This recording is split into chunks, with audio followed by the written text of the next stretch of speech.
Hi everyone! Welcome to Riko's Reading Room. Today, I'm going to read a book about the true story of the three little pigs. I know you'll love it!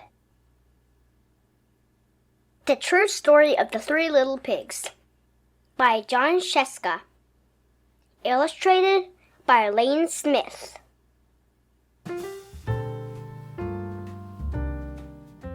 Everybody knows the story of the three little pigs. Or at least they think they do. But I'll let you in on a little secret. Nobody knows the real story because nobody has ever heard my side of the story. I'm the wolf, Alexander T. Wolf. You can call me Al. I don't know how this whole big bad wolf thing got started, but it's all wrong. Maybe it's because of her diet. Hey, it's not my fault wolves eat cute little animals like bunnies and sheep and pigs. That's just the way we are. If cheeseburgers were cute, folks would probably think you were big and bad too. But like I was saying, the whole big bad wolf thing is all wrong. The real story is about a sneeze and a cup of sugar. This is the real story. Way back in Once Upon a Time, I was making a birthday cake for my dear old granny. I had a terrible sneezing cold. I ran out of sugar. So I walked down the street to ask my neighbor for a cup of sugar. Now, this neighbor was a pig, and he wasn't too bright either. He had built his whole house out of straw. Can you believe it? I mean, who in his right mind would build a house out of straw? So of course, the minute I knocked on the door, it fell right in. I didn't want to just walk into someone else's house. So I called, "Little pig, little pig, are you in?" No answer. I was just about to go home without the cup of sugar for my dear old granny's birthday cake. That's when my nose started to itch. I felt the sneeze coming on. While I huffed, and I snuffed, and I sneezed a great sneeze. And you know what? That whole darn straw house fell down. And right in the middle of the pile of straw was the first little pig, dead as a doornail. He had been home the whole time. It seemed like a shame to leave a perfectly good ham dinner lying there in the straw. So, I ate it up. Think of it as a big cheeseburger just lying there. I was feeling a little better, but I still didn't have my cup of sugar. So I went to the next neighbor's house. This neighbor was the first little pig's brother. He was a little smarter, but not much. He had built his house of sticks. I rang the bell on the stick house. Nobody answered. I called, "Mr. Pig, Mr. Pig, are you in?" He yelled back, "Go away, wolf.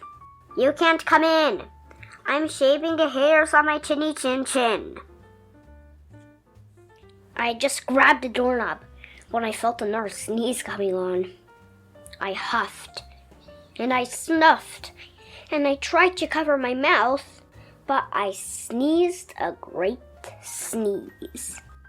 Achoo! And you're not going to believe this, but this guy's house fell down just like his brother's. When the dust cleared, there was the second little pig, dead as a doornail. Wolf's honor.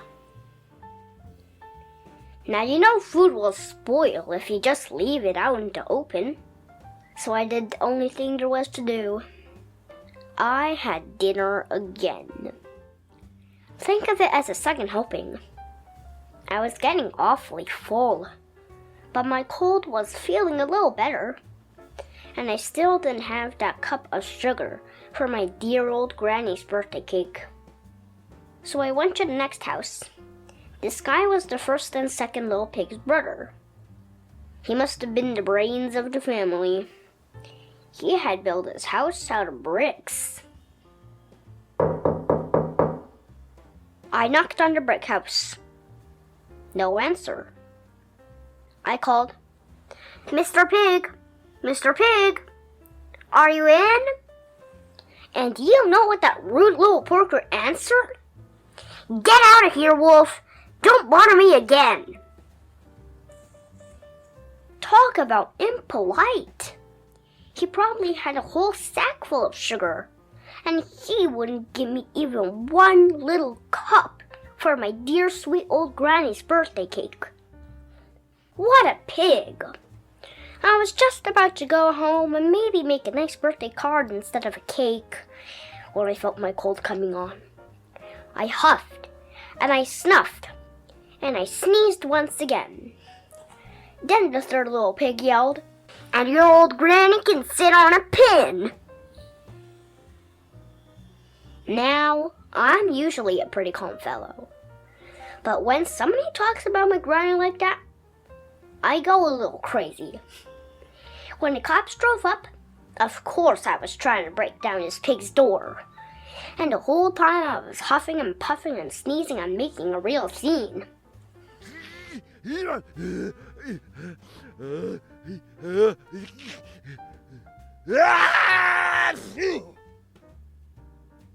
The rest, as they say, is history. The news reporters found out about the 2 pigs I had for dinner. They figured a sick guy going to borrow a cup of sugar didn't sound very exciting. So they jazzed up the story with all of that huff and puff and blow your house down. And he made me the big bad wolf. That's it, the real story. I was framed. But maybe you could loan me a cup of sugar. The end. Thanks so much for listening to my reading. Did you like it? I hope you did. Please click the subscribe button and see you next time.